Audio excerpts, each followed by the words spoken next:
Market Mantra, Market Mantra, Market Mantra, Market Mantra, Market Mantra,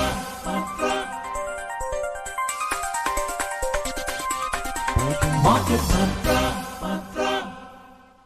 Good evening, listeners, and welcome to yet another Sunday edition of Market Mantra, the program in which we give you a complete update on the economic news of the day. And listeners, today being Sunday, we'll also be taking calls from you on any queries that you may have on mutual fund and related matters. To connect with us, you can call us on 2331 4444, 2342 1050, and 2331 0464. And of course, do prefix the code 011. To navigate you through today's show, along with Subodh Mishra, I am Sarabjit Kaur. धन्यवाद सरबजीत और नमस्कार श्रोताओं। कारोबारी खबरों के साथ market मंत्र हाजिर है। आज रविवार है और हर रविवार की तरह आज भी हम म्यूचुअल फंड से जुड़े आपके सवालों के जवाब देंगे। सवाल पूछने के लिए आप इन नंबरों पर फोन कर सकते हैं 23314444, 23421050 और 23310464। दिल्ली से बाहर के और मोबाइल से फोन करने वाले श्रोता इससे पहले एसटीडी कोड 011 डायल करें। आज की खबरों पर चर्चा करने और श्रोताओं के सवालों के जवाब देने के लिए हमारे साथ स्टूडियो में है म्यूचुअल फंड्स एक्सपर्ट आकार रस्तोगी। आकार, मार्केट मंत्र में आपका स्वागत है। जी धन्यवाद। पहले हेडलाइंस के साथ Sarabjit. European leaders oppose US President Donald Trump's Greenland takeover plans and tariff threats. European Union to hold emergency meeting today. EU and South American bloc Mercosur sign landmark free trade agreement creating one of world's largest trade zones. And global spot silver price clocks double-digit rise last week. यूरोपीय नेताओं ने America के president Donald Trump के Greenland पर कब्जे की योजना और शुल्क लगाने की धमकी का विरोध किया। आज यूरोपियन यूनियन की आपात बैठक। यूरोपियन यूनियन और दक्षिण अमेरिकी देशों के संगठन मर्कोसुआ ने ऐतिहासिक मुक्त व्यापार समझौते पर हस्ताक्षर किया। ये दुनिया के सबसे बड़े व्यापार क्षेत्रों में से एक होगा। और पिछले हफ्ते स्पॉट चांदी की वैश्विक कीमतों में लगभग 13.25% का उछाल।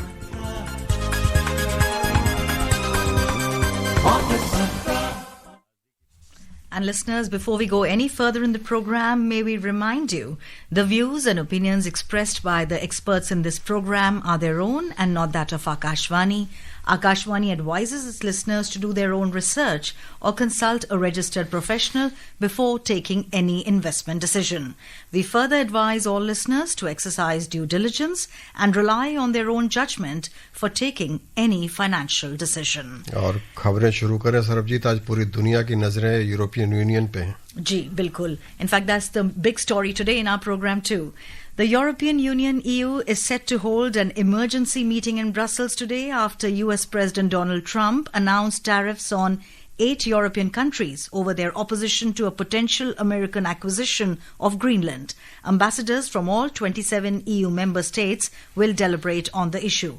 Trump earlier announced in a social media post that 10% tariff would take effect on 1st of next month for Denmark, Norway, Sweden, France, Germany, the UK, the Netherlands and Finland. He added that the tariffs would rise to 25% on 1st of June and would remain in effect until Greenland is sold to the US. Trump had earlier stressed the strategic importance of Greenland for US security and its rich mineral resources. UK Prime Minister Keir Starmer has called the move completely wrong, while French President Emmanuel Macron described it as unacceptable.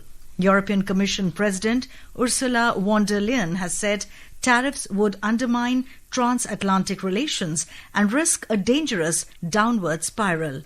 Meanwhile, EU has also put a pause on the ratification process of the EU-US trade deal announced back in July last year. और अब कुछ callers इंतजार कर रहे हैं, उनके पास चलते हैं। जयपुर से जितेंद्र हमारे साथ हैं। स्वागत है आपका, सवाल पूछें। हाँ सर नमस्कार। ये पूछ रहा था कि जैसे हमको एक इंडेक्स फंड लेना है तो मैंने 3 फंड देखा।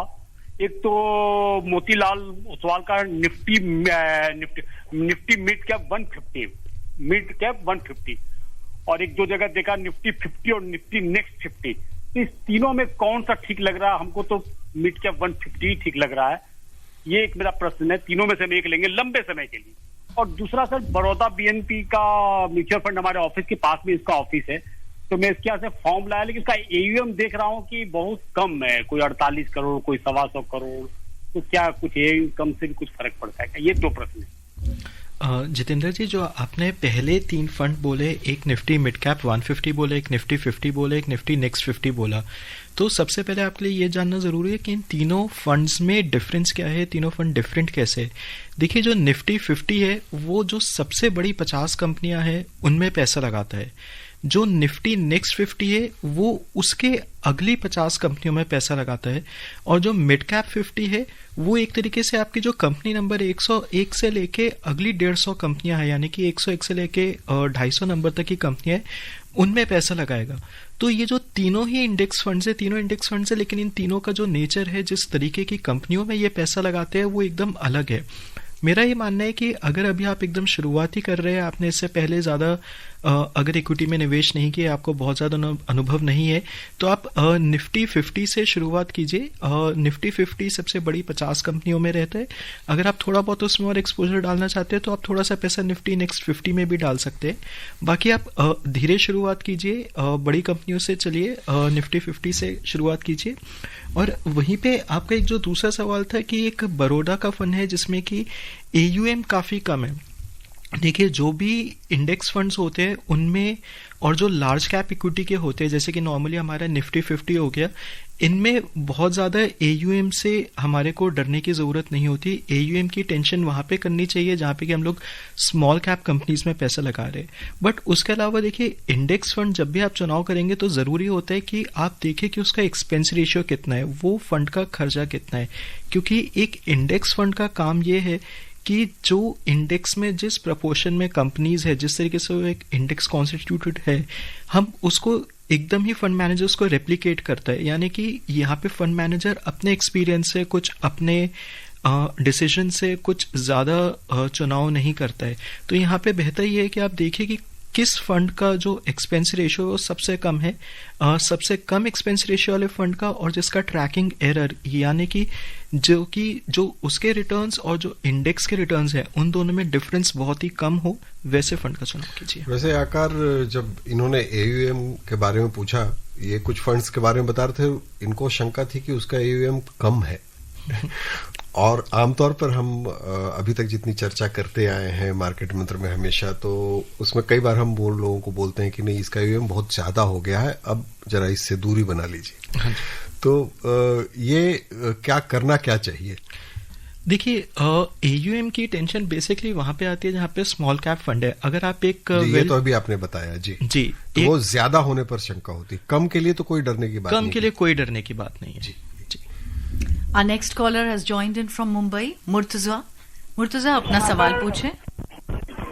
मेरा फर्स्ट सवाल है कि गोल्ड बॉन्ड जो मैं लिया हूँ उसको कितने साल तक पहले नहीं बेच सकता हूँ? कौन सा गोल्ड बॉन्ड? मेरे ख्याल से ये सॉवरेन गोल्ड बॉन्ड की बात कर रहे हैं, जो मैं समझ पा रहा हूँ। इन्होंने शायद पहले का गोल्ड बॉन्ड खरीदा होगा एसजीबी का, जो भारत सरकार द्वारा निकाला गया था। देखिए, जो एक एसजीबी होता है उसका एक जो मैच्योरिटी पीरियड होता है वो 8 साल का होता है। 8 साल में वो पूरा मैच्योर होता है। उसको खरीदने के 5 साल के बाद आरबीआई एक विंडो निकालता है जब आप उसको आरबीआई के थ्रू ही प्री मैच्योरली क्लोज कर सकते हैं।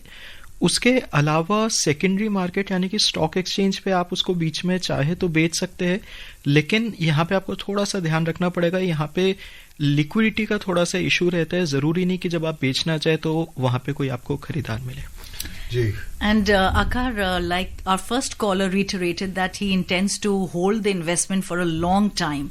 So is the longevity of the investment a deciding factor when we think about investing in a mutual fund? We'd like to have your view on this. Yeah, definitely. In fact, that is one of the most important questions that one should ask, the horizon, because that actually helps you decide on the asset allocation and which type of asset you want to invest in, whether to go with equity, whether to go with fixed income, or whether to go with a mix of both. So ideally, if you are going for a long horizon, that I would say more than 5 years, like 7 in 8 years, then it's better to have as much equity as possible. जी, और हम श्रोताओं को याद दिला दें कि आज हम म्यूचुअल फंड से जुड़े आपके सवालों को कार्यक्रम में शामिल कर रहे हैं। हमारे साथ म्यूचुअल फंड एक्सपर्ट आकार रस्तोगी हैं जो आपके सवालों के जवाब देंगे, और अगर आप कुछ पूछना चाहते हैं तो हमें फोन कर सकते हैं 2331-4444, 2342-1050 और 2331-0464 पर। और Subodh, what's the big story of the day today? The next one. European union पर ही है, और अगली खबर भी यूरोपीय संघ और दक्षिण अमेरिकी व्यापार समूह मर्कोसुआ ने बहुप्रतीक्षित मुक्त व्यापार समझौते पर हस्ताक्षर किए हैं। पराग्वे की राजधानी एसोसियोन में इस समझौते से दुनिया के सबसे बड़े व्यापार क्षेत्रों में से एक का गठन होगा। इस समझौते के अंतर्गत यूरोपीय संघ और मर्कोसुआ देशों अर्जेंटीना, ब्राजील, पराग्वे और उरुग्वे के बीच 90% से अधिक शुल्क में कटौती की जाएगी। हालांकि कुछ कटौतियां 10 से 15 सालों में चरणबद्ध तरीके से लागू की जाएंगी।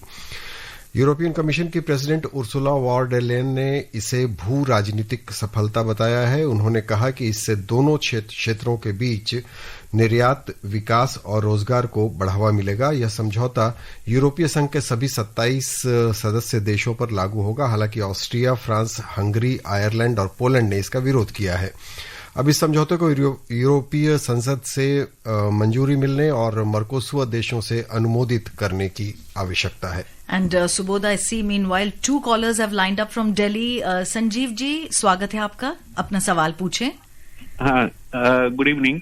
Actually my question is actually like mutual funds की एनएवी डेली बेसिस पे डिसाइड होती है, which is decided by the mutual fund this things PMS whatever you call sir, mutual fund का जो होता है रजिस्ट्रार। अभी क्या हो रहा है कि कुछ मार्केट तो बढ़ता है पर उस म्यूचुअल फंड का जो एनएवी है वो घट जाता है, या वो किस बेसिस पे डिसाइड करते हैं? जो एक म्यूचुअल फंड का एनएवी होता है वो बेसिकली एक रिफ्लेक्शन होता है कि उसका जो पूरा पोर्टफोलियो है, उसके पोर्टफोलियो में जो स्टॉक्स है वो किस तरीके से परफॉर्म करे। देखिए, जो एनएवी डिसाइड होता है वो डे एंड पे उस पोर्टफोलियो की जो एक मार्केट वैल्यू है, सारी वो मार्केट वैल्यू टोटल की जाती है, और उसमें से जो एक्सपेंसेस है वो माइनस करके यूनिट से डिवाइड करके एक एनएवी डिसाइड होती है। तो बहुत बार जैसे कि आपने कहा कि मार्केट तो ऊपर बढ़ा, तो यहाँ पे मैं मानता हूँ आपने जैसे मान लीजिए सेंसेक्स देखा, सेंसेक्स खाली ऊपर की एक 30 कंपनीज को रिप्रेजेंट कर रहा है। तो हो सकता है कि उस दिन लार्ज कैप ऊपर गया हो, और जिस फंड में आपका निवेश है वहां पे लार्ज कैप का एलोकेशन इतना ज्यादा ना हो, उन कंपनीज का एलोकेशन इतना ज्यादा ना हो जो सेंसेक्स में हो, दूसरी कंपनीज का एलोकेशन हो सकता है वो मिड कैप हो सकता है वो स्मॉल कैप हो, या फिर वो पर्टिकुलर कंपनीज ने उस दिन पे अच्छा नहीं किया, तो उनका जो पोर्टफोलियो वैल्यू है उस पर्टिकुलर फंड का वो नीचे जाएगा, क्योंकि वो उन कंपनीज से रिलेटेड है। तो वहां पे आपका एनएवी थोड़ा सा नीचे आ जाएगा। जी, अगले कॉलर हैं दिल्ली से विनोद। स्वागत है आपका, सवाल पूछें।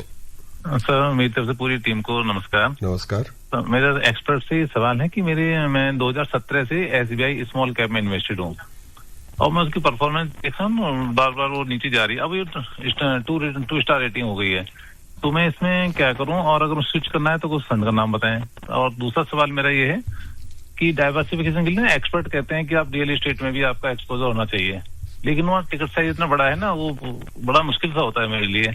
तो दूसरा क्या रास्ता है कि रियलिटी एस्टेट में मैं एंट्री कर सकूं? और दूसरा ये है कि म्यूचुअल फंड के में रहते हुए क्या रियल एस्टेट की जो इन्फ्लेशन उसको बीट कैसे किया जाए? Thank you. विनोद जी, जो आपका पहला सवाल था एसबीआई स्मॉल कैप को लेकर के, आप एकदम सही कह रहे हैं। एसबीआई स्मॉल कैप का प्रदर्शन पिछले कुछ समय से अच्छा नहीं रह रहा है, और वहाँ पे जो निवेशक है उनको थोड़ा सा मतलब एक हल्की सी घबराहट सी हो रही है, एक निराशा हो रही है। तो देखिए, मेरा ये मानना है कि जो एक एसबीआई स्मॉल कैप फंड है, आप चाहे तो उसमें अभी अपने कंटिन्यूइंग जो एसआईपीज हैं उनको बंद कर सकते हैं, आप उनमें और पैसा ना लगाए, बट उसके जो फंड मैनेजर है उनका रिकॉर्ड एक काफ़ी अच्छा है, काफ़ी पुराना ट्रैक रिकॉर्ड है और अच्छा फंड है उनका फंड मैनेजर भी। तो जो पैसा उसमें ऑलरेडी इन्वेस्टेड है, आप चाहे तो उसको वहाँ पे अभी बनाए रख सकते हैं। आगे का पैसा किसी और इंक्रीमेंटल मनी किसी दूसरे स्मॉल कैप फंड में निवेश करिए। और अगर आपको बहुत ज़्यादा तब भी मतलब आप थोड़े समय इसको और दे सकते हैं 4-5 महीने का, अगर आपको तब भी बहुत ज़्यादा लगता है तो आप यहाँ से बेशक अपना पैसा दूसरे फंड में मूव कर सकते हैं। बाकी जो दूसरा सवाल आपका था रियल एस्टेट को लेकर, देखिए रियल एस्टेट में आजकल एक स्मॉल टिकट साइज में आप रीट्स के थ्रू निवेश कर सकते हैं, बट जहाँ पर की बात आती है डाइवर्सिफिकेशन की, वहाँ पे फाइनेंशियल असेट्स में ही आप डाइवर्सिफिकेशन करिए। आप इक्विटी में करिए, आप फिक्स्ड इनकम में करिए, और आप अपने पोर्टफोलियो में थोड़ा सा पोर्शन है गोल्ड का भी डाल सकते हैं। रियल एस्टेट होना ऐसा बहुत ज़रूरी नहीं है, ऐसा कोई बहुत बल्कि रियल एस्टेट में अगर आप फिजिकली निवेश करने की चाहेंगे तो वहाँ पे बहुत ज़्यादा फैक्टर्स होते हैं जो कि फाइनेंशियल एसेट्स के मुकाबले उसके फेवर में नहीं है। वहाँ पे देखना पड़ता है, वहाँ पे आपकी जो एक रेंटल यील्ड होती है वो कंपैरेटिवली बहुत कम होती है। वहाँ पे फिर आपको ये भी देखना पड़ता है कि अगर आप टेनेंट रख रहे हैं तो आपको इस बात की श्योरिटी लेनी पड़ती है कि आपको हर वक्त एक अच्छा टेनेंट मिल जाए। तो रियल एस्टेट में फिजिकली निवेश करने के अपने कहीं नुकसान है। बाकी डाइवर्सिफिकेशन के लिए आप एक वेल राउंडेड पोर्टफोलियो बनाइए, इक्विटी रखिए, फिक्स्ड इनकम रखिए, थोड़ा सा गोल्ड रख सकते हैं। जी, जैसा कि हमेशा एक्सपर्ट्स कहते रहते हैं, घर तभी खरीदिए जब आपको खुद रहना हो। जी बिल्कुल। अगले कॉलर हैं दिल्ली से योगेश, स्वागत है आपका, सवाल पूछें। जी नमस्कार आप सभी को। मेरे जो सवाल है वो ये है कि HDFC बैलेंस एडवांटेज फंड के बारे में सवाल है। ये इतना बेहतरीन फंड कैसे काम कर रहा है, उसकी क्या ऐसी स्ट्रेटेजी है कि ये फ्लेक्सी कैप को और HDFC large and mid cap को और काफी सारे फंड को अपनी कैटेगरी में लगातार साल दर साल बीट करता हुआ आ रहा है। क्या इसमें, क्योंकि मेरा ये मानना है कि ये डायनेमिक कॉल लेते हैं, तो कहीं इसमें ऐसा तो नहीं है कि time to time profit booking भी कर रहे हैं और जब मार्केट ऊपर जाती है तो एक तरीके से उस हिसाब से भी मतलब एक बेहतरीन फंड साबित हो रहा है लगातार? जी बिल्कुल। देखिए जो एक HDFC बैलेंस एडवांटेज फंड है ये इक्विटी और फिक्स्ड इनकम में डायनेमिकली मूव होता है और ये एक असेट एलोकेशन मेंटेन करता है। बाकी आपने ठीक कहा, ये फंड अच्छा प्रदर्शन कर रहा है, बट मेरा ये मानना है कि देखिए यही चीज़ है जिसके लिए बेसिकली हम फंड मैनेजर्स को एक्सपेंस रेशियो देते हैं एंड जिसका उनको खर्च मिलता है। और ये एक क्वांटिटेटिव मॉडल पे बेस्ड है जिसपे कि वो अपनी असेट एलोकेशन रीबैलेंस करते हैं एंड उस फंड का परफॉर्मेंस आ रहा है। Interestingly our next caller is also from Delhi. Navneet ji अपना सवाल पूछें। I have a very general question. First of all, good evening to everyone. Good evening. My first question of the year. I have a very general question about, let's say there's a flexi fund or a multi-asset fund which have grown very big. Is it advisable to go for a big ticket flexi fund or let's say a new flexi fund which is coming up? What should be the choice? Thank you. So between a new flexi cap fund that is coming up and in comparison to a flexi cap fund which has been there, which has a huge AUM, I would definitely prefer an old fund, provided its track record, its returns are good. See, whenever we invest in a new fund, we do not have the idea of its track record, how it will perform, how it has performed in the past.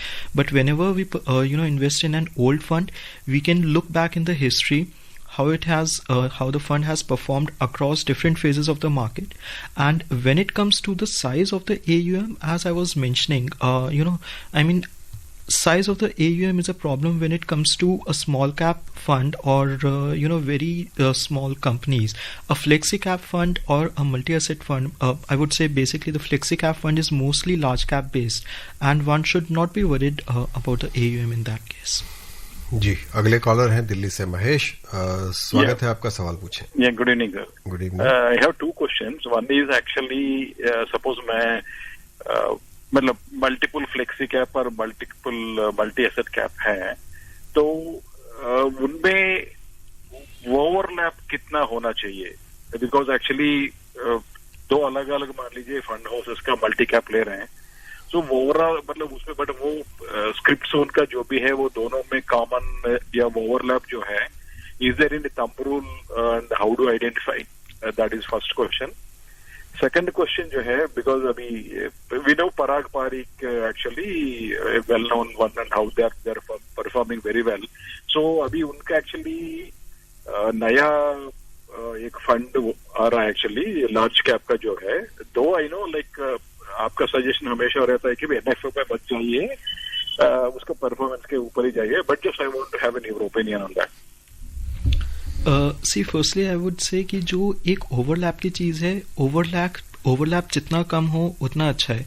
And एक यही reason है हम लोग कहते हैं कि जब आप एक सेम कैटेगरी के फंड्स में इन्वेस्ट कर रहे हैं तो बहुत सारे फंड्स अपने पोर्टफोलियो में मत रखिए, बहुत सारे फ्लेक्सी कैप मत रखिए या बहुत सारे मल्टी कैप मत रखिए। एक तरीका ये है कि आप इन फंड्स का पोर्टफोलियो चेक कर सकते हैं, हर महीने इनकी फैक्ट शीट आती है, उसमें टॉप होल्डिंग्स आती है। आप वहाँ से एक अंदाज़ा लगा सकते हैं कि जो 2 फंड्स आपने चुने हैं उनमें बहुत ज़्यादा ओवरलैप तो नहीं है, ऐसा तो नहीं है कि एकदम ही सेम पोर्टफोलियो है। दूसरा, आजकल ऑनलाइन काफ़ी कैलकुलेटर्स है, वेबसाइट्स है, आप उनकी सहायता ले सकते हैं, वहाँ पे आप ये चीज़ चेक कर सकते हैं। सेकेंडली, जो आपका है पराग पारेख लार्ज कैप फंड का, देखिए अनडाउटेडली जो फंड हाउस है अच्छा है, उसमें एक लेगेसी है, एक जो आपका जो रिटर्न्स का है, जो उनके CIO है उनका एक बिल्ड इन ट्रैक रिकॉर्ड है, सब चीज़ें अच्छी है। बट मेरा जो एक सुझाव रहेगा कि आप केवल इसलिए निवेश ना करिए कि वो फंड हाउस एक बहुत अच्छा फंड हाउस एक नया फंड लॉन्च कर रहा है, एक लार्ज कैप फंड लॉन्च कर रहा है। क्या आपके पोर्टफोलियो में इस वक्त एक्चुअली में एक नए लार्ज कैप फंड की ज़रूरत है? आप उस चीज़ को देखिए और उससे चुनाव कीजिए। जी, आगे बढ़ने से पहले देखते हैं कि पिछले हफ्ते में, इस गुजरे हुए हफ्ते में सोना कितना सोना रहा। सोने और चांदी की वैश्विक कीमतों में पिछले हफ्ते भी तेजी का रुख बना रहा। स्पॉट चांदी में 12.7% की बढ़ोतरी हुई और ये $90.12 प्रति आउंस पर पहुंच गई। सोने में भी चमक रही और ये 1.9% बढ़कर $4,596 प्रति आउंस पर पहुंच गया। दुनिया भर में जारी आर्थिक अनिश्चितताओं और राजनीतिक सामरिक गतिविधियों की वजह से कीमती धातुओं में तेजी बनी हुई है।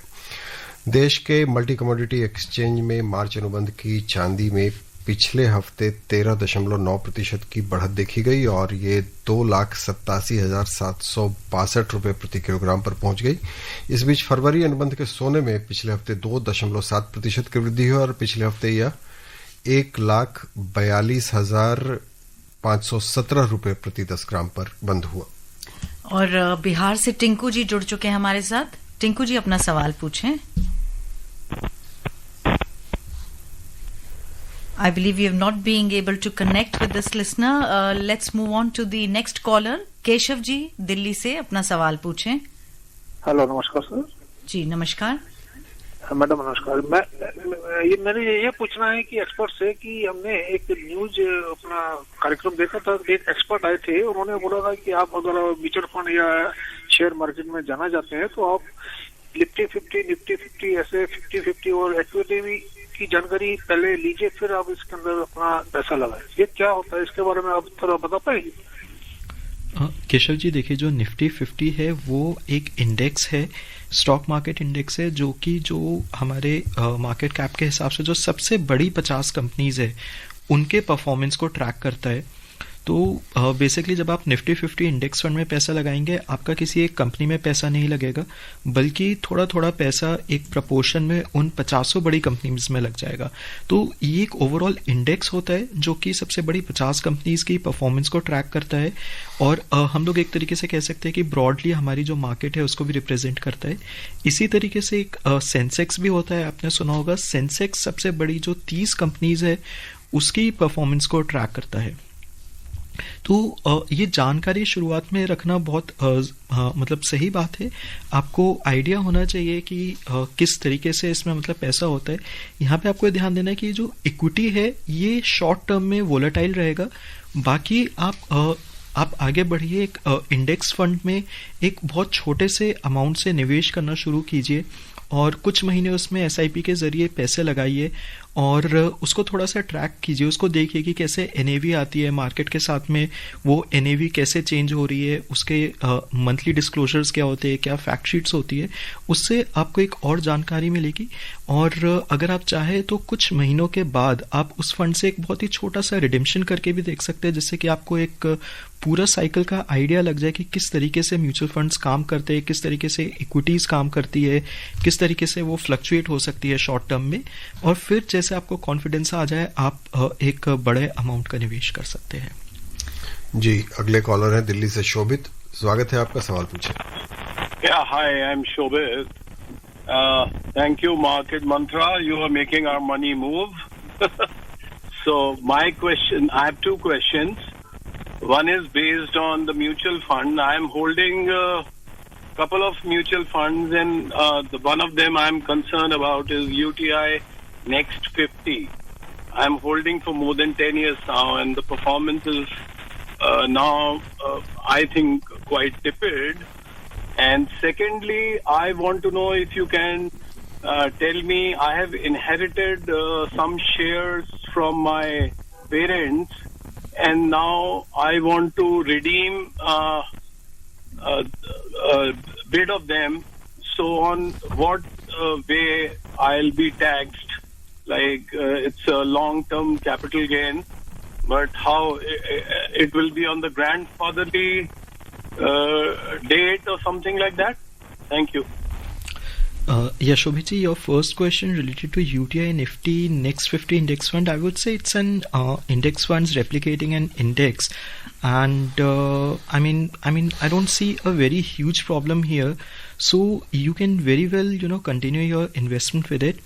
Regarding your second question on the tax treatment of the inherited shares, see, normally, the date of purchase, the original date of purchase and the original cost is considered as the cost and date for calculating capital gains. And yes, as you rightly mentioned, 31st, January 2018, there will be grandfathering effect. जी, अगली खबर पे चलें। विदेशी portfolio निवेशकों FPI का इस महीने अब तक बिकवाली का जोर रहा है और उन्होंने भारतीय शेयर बाजार से 22,530 करोड़ रुपए निकाल लिए हैं। आंकड़ों के अनुसार एफपीआई ने इस अवधि में भारतीय ऋण बाजार से भी 5,143 करोड़ रुपए निकाले। And let's see how the markets are expected to look up next week. After ending the week largely unchanged, domestic markets are likely to focus on December quarter earnings season, domestic core industries data, foreign fund flows, economic data from the United States, and trade developments for Qs next week. In the week ahead, corporate earnings will be one of the biggest drivers for the market. As the earnings season enters its second week, several large and mid-cap companies from different sectors are scheduled to announce their third quarter results. Investors will also closely track the core industries data slated for release on 20th of this month. On the global front, US core PCE inflation and GDP figures along with economic data from China will remain on the radar. The Bank of Japan's two-day policy decision meeting is scheduled to begin on 22nd of January. Markets are also expected to track discussions at the World Economic Forum Summit, which begins in Davos tomorrow and runs until 23rd of January. बहुत कुछ है अगले हफ्ते देखने के लिए सरबजीत। अभी पूरी दुनिया की निगाहें पूरी दुनिया पर हैं कि पता नहीं क्या होगा और कैसे होगा। खैर, आकार हम अगर बात करें, आज जो हम बार बार सुन रहे थे स्मॉल कैप के बारे में, जैसे एक हमारे श्रोता 2018 से होल्ड करके उन्होंने रखा है, तो ये अगर हम साइकिल की बात करें, हम बोलते हैं एक पूरा साइकिल बाजार का, चलो आप 5 साल मान लेते हैं, कुछ करते हैं, क्या स्मॉल कैप में भी 5 साल का साइकिल मान के चले या कुछ ज्यादा मानना चाहिए हमें? देखिए, स्मॉल कैप में जब भी निवेश करते हैं, जो एक होराइजन है कम से कम 7 साल का रखना चाहिए तो बेहतर रहता है। बाकी यहाँ पे थोड़ा सा डिपेंड ये भी करता है कि जो एक पर्टिकुलर फंड है, हर फंड के एक अप एंड डाउन फेजेस आते हैं, तो कई दफा ऐसा भी होता है कि उस फंड का डाउन फेज चल रहा हो। जी, आकार कार्यक्रम में आने और श्रोताओं के प्रश्नों के उत्तर देने के लिए आपका बहुत बहुत धन्यवाद। धन्यवाद। Listeners, before we wrap up today's show, a reminder of the headlines. European leaders oppose US President Donald Trump's Greenland takeover plans and tariff threats. European Union to hold emergency meeting today. EU and South American bloc Mercosur sign landmark free trade agreement, creating one of world's largest trade zones. And global spot silver price clocks double-digit rise last week. And that's it in today's edition of Market Mantra. See you tomorrow. Goodbye. Market Mantra. इस कार्यक्रम में विशेषज्ञों द्वारा विचार उनके अपने हैं। आकाशवाणी अपने श्रोताओं को सलाह देता है कि निवेश का निर्णय करने से पहले स्वयं रिसर्च करें या किसी पंजीकृत सलाहकार से राय लें।